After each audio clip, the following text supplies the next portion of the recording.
আসসালামু আলাইকুম। আমি জাহিদ হাসান, সহকারী শিক্ষক, সরকারি প্রাথমিক বিদ্যালয়। আজকে আপনাদের সামনে নতুন একটা ভিডিও নিয়ে আসছি। গত পার্টে আপনি দেখেছি কীভাবে 3 বছর বয়স থেকে এই শিশুদেরকে আপনারা গণনা শেখাবেন। আজকে আপনাদেরকে দেখাবো গণনার পরবর্তীতে যে 3 বছর বয়স থেকে শেখাবেন, তারপরে কিছুদিন বাদেই হয়তো 6 মাস পরে বা 1 বছর পরে যেগুলো শেখাবেন সেই বিষয়গুলো আপনাদের সামনে উপস্থাপন করতে চলেছি। আমার ভিডিওটি মনোযোগ সহকারে দেখবেন, অবশ্যই অনেক গুরুত্বপূর্ণ তথ্য পাবেন। যে তথ্য মোতাবেক আপনার সন্তানকে যদি পরিচর্যা করেন, অবশ্যই আপনার সন্তান মেধাবী হবে এবং ডাক্তার, ইঞ্জিনিয়ার, একজন ভালো মানুষ হিসেবে গড়ে উঠবে। হাই জাহিদ হাসান, তুমি কেমন আছো? আমি ভালো আছি। তুমি ভালো আছো তো? হ্যাঁ, আমি ভালো আছি। তুমি কিছু জাদু দেখাবা না ম্যাজিক দেখাবা না কোনো কিছু দেখাবা যে হাতে বল নিয়ে দাঁড়িয়ে আছো? কোনটা ছোট আর কোনটা বড়? ও, আমাকে ধরতেছো যে কোনটা ছোট আর কোনটা বড়, তাই?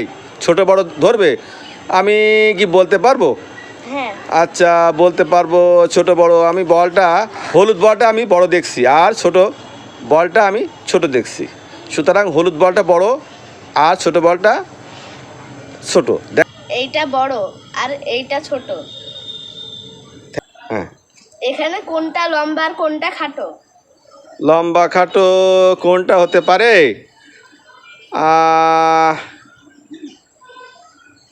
সাদাটা লম্বা আর স্টিলটা খাটো। ভুল। তাহলে বলো, তুমি আমাকে বলে দাও। সাদাটা খাটো, স্টিলটা লম্বা। ও আচ্ছা আচ্ছা, তাহলে স্টিলেরটা লম্বা আর সাদাটা খাটো। আচ্ছা, ওকে, থ্যাংক ইউ। এখানে কোনটা মোটা আর কোনটা চিকন?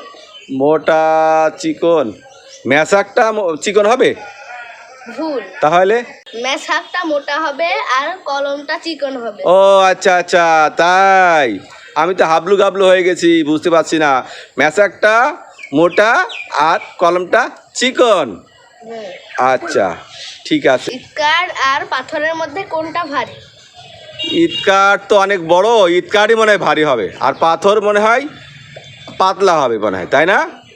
না, তো পাথরটা ভারী হবে আর ইটকারটা পাতলা হবে। ও, হালকা হবে, পাতলা না, হালকা। হালকা। আমি তো হাবলু গাবলু হয়ে গেছি, আমি তো বুঝতে পারছি না কোনটা ভারী আর কোনটা হালকা। তাহলে পাথরটা ভারী আর ইটকাঠটা হালকা। সামনে দেখতে পাচ্ছেন দুজন এরোপ্লেনের হাতে, কাগজের তৈরি এরোপ্লেন এসে হাতে দাঁড়িয়ে রয়েছে। ওরা এখন এই এরোপ্লেন দিয়ে ছুঁড়ে মারবে। দেখবো আমরা কারটা দূরে যায় আর কারটা কাছে যায়। যে যারটা দূরে যাবে সে বিজয় হবে। আমি 1 2 3 বললে ওরা ছুঁড়ে মারবে। হ্যাঁ, 1 2 3। এখন যার যার প্লেনের কাছে এসে দাঁড়াও, যার যার প্লেনের কাছে দাঁড়াও, যার যার প্লেনের কাছে দিকে গেছে। আমরা দেখতে পাচ্ছি সজীবেরটা কাছে পড়েছে, যে দাগের থেকে ওরা প্লেনটা ছুঁড়ে মেরেছে সেখানে কাছে পড়েছে। আর জুনাইদেরটা অনেক দূরে এসেছে। আবার বলো। হ্যাঁ, ঠিক আছে, থ্যাংক ইউ। তোমার নাম কি? সজীব এখন ওই ঝুড়ির ভিতরে কাগজের বল মারবে। কয়টা বল ঝুড়ির ভিতরে এখান থেকে নিক্ষেপ করে ফেলতে পারে সেটা এখন দেখার বিষয়। আর সজীব, তুমি কাগজের বল নাও, এখান থেকে একটা করে বল নাও। হ্যাঁ, ওই ঝুড়ির মধ্যে মারো, মারতে থাকো আর মারতে থাকো। 1টা 2টা 3টা 4টা 5টা মেরেছে।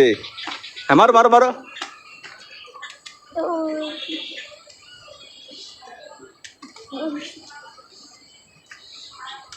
আর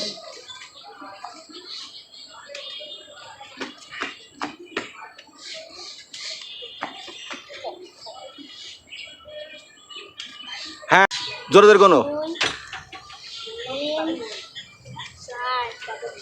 বলো। 4টা বল, 4টা মেরেছে।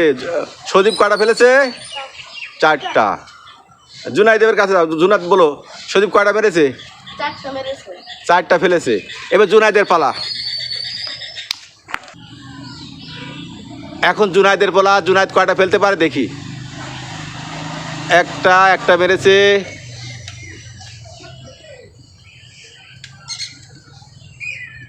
এখানে নাও।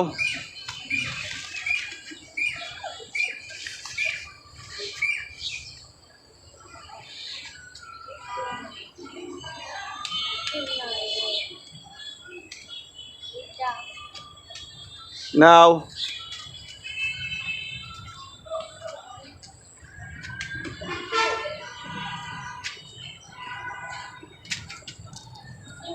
এক,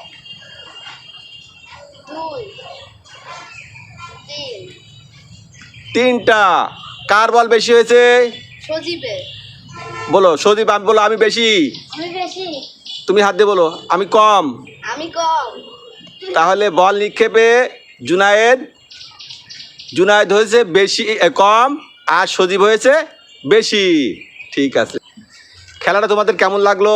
খুব ভালো লাগলো, খুব ভালো লাগলো। আচ্ছা, খুব ভালো লেগেছে। হ্যাঁ। আচ্ছা, তোমাদেরকে অনেক ধন্যবাদ তোমাদের এই খেলায় অংশ নেওয়ার জন্য। তাহলে আমরা আজকে শিখলাম, প্রথমে শিখেছি কি ছোট বড়, তারপরে কম বেশি, তারপরে কাছে দূরে, তারপরে লম্বা খাটো, তারপরে হালকা ও ভারী। হ্যাঁ, সবাই একটা তালি দাও, তালি দাও। ঠিক আছে, হ্যাঁ দাও। বাই। 4 বছর বা 3.5 বছর বয়স হয়ে যাবে, আপনি তাকে শেখাবেন তুলনা। তুলনা অর্থাৎ তাকে ছোট বড়, কম বেশি, কাছে দূরে, হালকা ভারী, এই বিষয়গুলো আপনি শেখাবেন। এই বিষয়গুলো শেখানোর পরে আপনার সন্তান নাকি এই বিষয়টা তার ভিতরে ঢুকবে, আর সেই মোতাবেক সে সংখ্যা চিনবে।